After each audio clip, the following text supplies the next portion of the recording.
안녕하세요. 범블한목독파입니다. 구독과 좋아요, 알림 설정, 회원가입 부탁드리겠습니다. 9월 들어서 거래량 추이가 상당히 반전을 맞이한다는 사실 다 알고 계실 겁니다. 7월에 8,872건의 지표가 거의 피크아웃으로 판명이 나고 서서히 하산을 시작한 지가 2개월. 8월은 예상대로 6,066건으로 거의 6,000건 초중반에서 랠리를 멈출 것으로 보여서 지난달과 비교해서 거의 2,000건 이상이 이 거래가 줄어든 것으로 종지부를 찍을 것으로 보이죠. 심각한 건 9월인데 아직도 1,000건 초반에 머무르고 있는 1,312건으로 나와 있습니다. 이렇게 전체 궤적의 움직임을 한번 살펴보면 겨우 집값이 반등을 시작할락 말락하던 시기, 그러니까 2023년 11월보다도 더 아래로 처져 있는 걸 볼 수가 있고요. 지난 1년 중에 가장 낮은 궤적의 모습을 보이고 있는데 이건 또 아직 10월 카운터가 진행이 되어야 한다는 전제가 있어서 조금 더 지켜봐야 하겠지만 전체 추세로 볼 때는 8월 6,000건의 거래에도 미치지 못하는 이 9월의 결과를 맞이할 수밖에 없다는 얘기죠.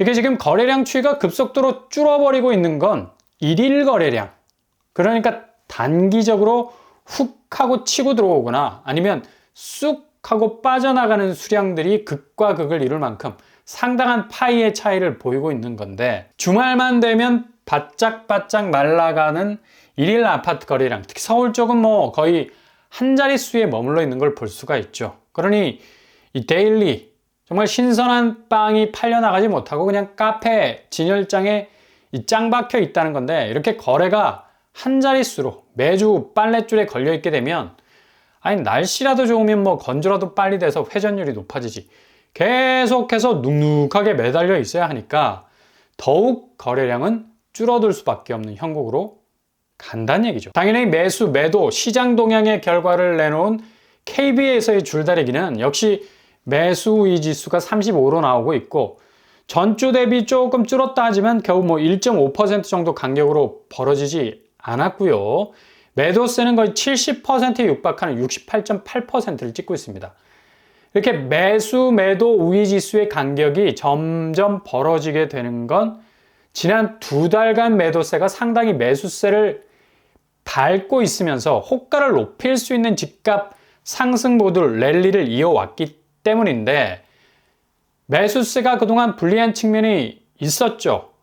그렇게 오르는 집값에 대해서도 고스란히 그 가격표를 떠안고 가려는 측면이 많았기 때문인데, 이렇게 되면 이제 거래량 자체가 줄어버리는, 반대로 공급은 쏟아져 나오는, 이걸 또 적당한 가격에 살 수 있는 수요도 상당 부분 줄어가고 있어서 이 밸런스가 완전히 깨지게 된다는 얘기죠. 결국 시장에서 수요와 공급의 균형이 깨져버리게 되면 수요는 급감하는 반면 매물인 물건만 늘어나는 자연스러운 공급 증가는 가격을 아래로 내리 누를 수밖에 없는 결론이 나온다는 얘기입니다. 최근에 불거진 대출 규제가 그냥 무한정 본물 터지듯 흘러나온 이 부동산으로 흘러가던 자금줄을 죄다 봉쇄하는 국면으로 가다 보니까 당연히 서울 쪽 매매 거래 활발 지수는 3주 연속 밑으로 쳐질 수밖에 없었고요. 8월 아파트 거래량도 초반에 언급해 드렸듯이 전월 대비 32% 감소가 되는 그런 영향을 직격으로 받았다는 건데, 이런 조짐은 이미 대출 규제가 강화되기 전에 집값이 갑자기 뛰는 모습과 함께 매수세가 그대로 등을 돌려버리기 시작한 분위기와 맞물리면서 더욱 가속화되고 있는 걸 볼 수가 있죠. 이 변수는 지금 한국은행이 다음 주면 10월인데 기준금리를 어떤 식으로 가져갈 것인가에 대한 스탠스입니다. 일단 분위기 자체가 하늘은 집값과 부채라는 부담이 남아있기 때문에 10월에 서둘러서 금리를 인하할 하등의 이유가 없는 거죠.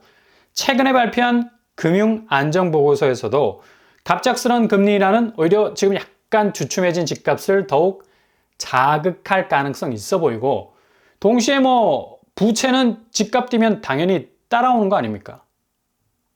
일단 주거비용 증가에 대한 두려움이 한국 부동산 유전 인재에는 별로 없어요. 최근에 뭐 강남에서 30평대가 25억에 분양을 해도 6만 명 이상 몰리지 않았습니까? 기본 머릿속 회로는 상급지 잡으면 무조건 2배는 남길 수 있다는 계산이 깔려 있어서 중앙은행 차원의 기준금리나 제스처는 시장에 녹색불을 켜는 신호가 될 수 있기 때문에 섣불리 나설 수 없는 입장이죠.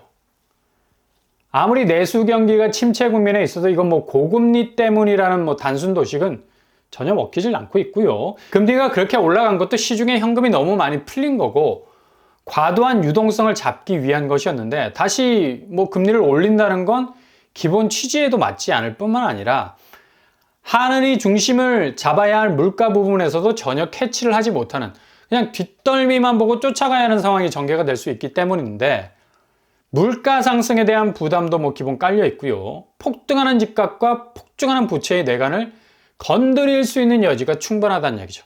그래서 이번 10월은 그냥 상황을 보고 넘어갈 수 있을 가능성이 높아 보인다는 얘기입니다. 워낙에 뭐 9월은 연휴가 바닥에 쫙 깔려 있었던 거고 정확한 통계를 뽑기란 뭐 간단치가 않았죠. 10월도 역시 징검다리 휴일이 많아서 전체적인 궤적을 보기에는 시간적으로 촉박할 가능성 높다는 얘기입니다. 10월은 그래서 동결로 갈 가능성 그 어느 때보다도 높다고 볼 수가 있죠. 특히 미국 연준이 마지막 금리 결정 시점을 11월로 잡아놓고 있는데 과연 뭐 연말 최종적인 금리 방향의 추이는 어느 쪽으로 갈 것인가도 뭐 변수가 될 것인데 지금 미국 증시가 날개를 달고 날아갈 여력을 전혀 보여주지 못하고 있는 것도 상당한 리스크 중에 하나죠. 지난주 나스닥은 뚜렷한 하향세로 마감을 졌는데 애플을 제외한 빅테크 기업들의 부진, 엔비디아가 2% 이상 떨어지는 모습 보여줬고요. 마이크론 주가가 14% 올라도 힘을 못 쓰네. 물론 D램 부분이어서 영역은 다르지만 그래도 반도체라는 곁다리가 교집합적 특징이 있는 건데 역시 침체에 대한 공포는 여전히 가시지 않았다. 다음 주 미국 증시는 본격적인 하향세로 접어들 가능성이 높은 건 증시를 뜨겁게 태울 만한 재료가 별로 없다는 얘기입니다. 오히려 기준금리 인하에 대한 반발적인 지표 하향세들이 여기저기 튀어나올 가능성 높고 개인 소비 지출, 지난 주말에 나왔죠. PCE가 예상치를 넘어섰다 하지만 그렇다고 뭐 소비가 확대된 게 아니라 오히려 줄어버렸어요. 소비 물가 지수가 2%였다는 것만 위안이 된 거죠. 근원 PCE도 그리 획기적인 전환점을 맞지 못한 상태고 다음 11월 기준금리 결정에서 또다시 인하로 갈 수 있는 명분들이 살짝 입지가 줄어가고 있는 걸 볼 수가 있습니다.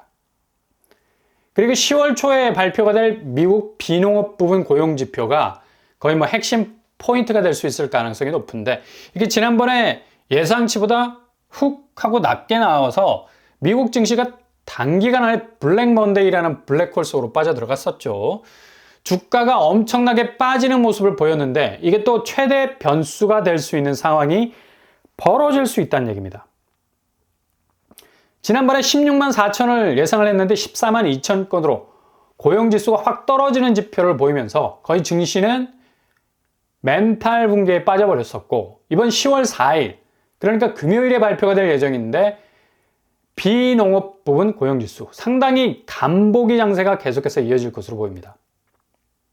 예상으로 이번에는 뭐 목표치를 낮춰서 14만 4천 명 정도의 증가분을 전망하고 있고 실업률 4.2% 정도 유지할 것으로 보이는데 이게 다른 한편에선 4.6%까지 갈 수 있다는 위기감 그리고 일자리 수도 훅 떨어져서 12만 대로 떨어질 수도 있다는 부정적인 전망도 나오고 있어서 이번 주가 좀 고비가 될 것으로 보입니다. 이렇게 되면 미국 증시는 지난번 블랙 먼데이를 다시 한번 연출할 가능성이 크고요. 침체라는 공포의 파이가 더 커질 수 있는 방향으로 흘러갈 수 있다는 얘기죠.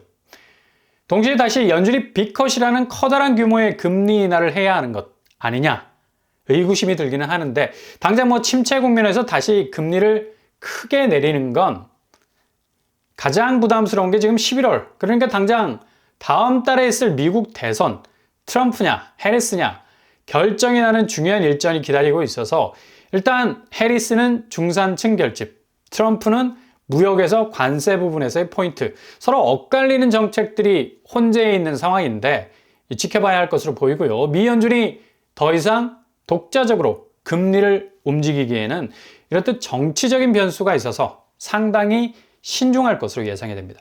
11월 마지막 기준금리 결정은 나오는 지표에 따라서 후퇴로 갈 수도 있고 동결 수순 갈 수도 있고요. 그렇다고 뭐 경기 부양한다고 무턱대고 금리를 다시 B컷으로 가기에는 부담이 굉장히 클 겁니다. 그만큼 금융통화정책이 선이 굵은 데 비해서 물가가 잡히지 않고 경기는 오히려 뒤로 가는 침체 국면을 보인다면 미 연준도 뭐 역풍을 고려해야 할 부분이 커서 상당히 신중을 기할 것으로 전망이 되죠. 역시 부동산은 이런 미국 분위기 고스란히 흡수할 수밖에 없는 상황이고 또 다른 별동부대, 그러니까 한은이 독자적으로 미국 금리 따라갈 수 없는, 친구 따라 강남 갈 수 없는 이유도 지금 부동산 시장이 가장 핫 이슈가 될 수밖에 없는 거고, 자칫 뭐 금리와 맞물린 내관이 될 수가 있어서 한은은 외줄타기 모험은 절대로 하지 않을 공산이 커 보입니다. 게다가 지금 아파트 시장뿐만 아니라 건설 업황, 특히 대형 건설사들도 상당히 어려운 국면에 있어서 공사비를 수금하지 못하는 것들도 등장하고 있고요. 해외 수주 맡아도 오히려 자금이 물리는 황당한 경우도 발생을 하고 있죠. 롯데건설이 베트남에 고속도로 공사를 해줬어도 이게 뭐 공사비 회수가 안 되는 황당한 경우가 발생을 했습니다. 이러면 자금 자체가 완전히 뭐 공중에서 날아가는 상황이 발생을 하게 되죠. 해외 수주 공사 단면인데 이렇게 좀 어려운 상황으로 치닫고 있고요. 국내에선 미청구 공사액도 1조 원 이상이 나오면서 현대, 대우, GS, 롯데 등등 1조 원의 돈이 물려있는 경우도 발생을 해서 자칫 이 건설사들의 건전성에도 빨간불이 켜질 가능성 크다는 얘기입니다. 그만큼 공급 라인도 이 자금의 어려움을 겪으면서 이를 극복하기 위해서 몸부림을 치고 있는 상황인데 이게 다 결국엔 아파트 시장까지도 흘러들어가서 부동산 전체의 분위기를 좌우하는 위기의식이 될 수가 있다는 얘기죠. 결국 전체 아파트 시장이 거의 동서남북이 막혀있는 상태에선 어떤 거래량도 어떤 가격도 두 달 전에 반짝 빛나 보이던 그 모습을 고스란히 유지해서 치고 나갈 수 없는 상당히 꽉 막힌 장세를 유지하면서 급격한 하향세로 10월을 맞이할 가능성이 높다는 얘기입니다. 지표가 이렇게 떨어지고 있는데 이제 뭐 실거래가, 금매가도 뭐 공개가 되면서 기록적인 낙폭을 보이는 곳들이 속속 등장할 것으로 예상이 된다는 얘기입니다. 그러니 이 시장 장세 잘 살펴보시면서 골든타임 잡으실 수 있길 바랍니다.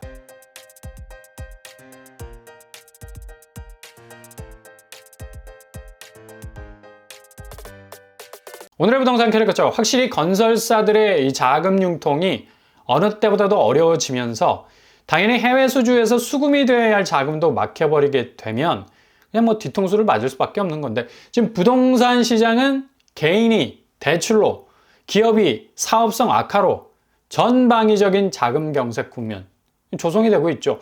결국 거래량 줄고 매물 폭증, 가격은 궤적을 완전히 방향을 다르게 잡게 될 것 뻔하고요.